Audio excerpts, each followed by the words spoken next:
The collapse of the hospital system in the Brazilian state of Amazonas due to the surge in COVID-19 cases led to a humanitarian crisis. The Venezuelan government has responded to a request from the mayor's office of the city of Manaus for oxygen supplies for its patients in order to address the critical health emergency.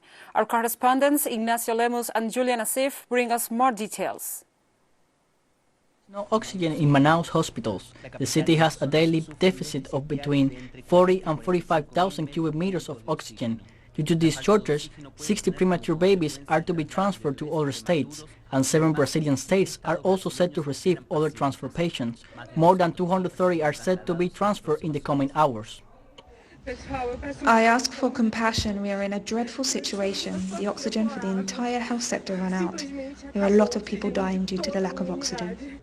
The government of Amazonas state has registered 3 times the demand for oxygen as the supply capacity of its distributors. The main supplier, White Martins, reported that demand multiplied 5-fold in the space of 15 days, and it is seeking to import more oxygen from Venezuela.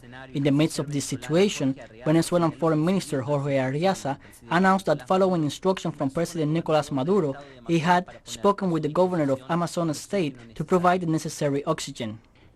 It is a terrible situation that we have already denounced and fear will happen. Right now, I appeal to all authorities and health professionals to unite so we can find a solution to the problem. Transporting oxygen from other states is a necessity to save lives. In September, the Brazilian government spent more than $1.7 million on the deployment of 3,600 troops to Amazonas state to undertake military drills for a week prior to the visit by U.S. Secretary of State Mike Pompeo. In January, Amazonas had run out of oxygen tubes. The only Brazilian military plane that can transport oxygen is undergoing maintenance in the midst of a pandemic, and the biggest cargo plane of the Brazilian Air Force, with capacity for 26 tons, is in the United States, in the midst of the health system collapse in Manaus, to participate in military training activities until February. When I arrived home yesterday, my sister-in-law was there. The bird didn't even have oxygen to get through the day. What are we going to do? Nothing. You and everyone will wait for the oxygen to arrive and be distributed. I have nothing to do.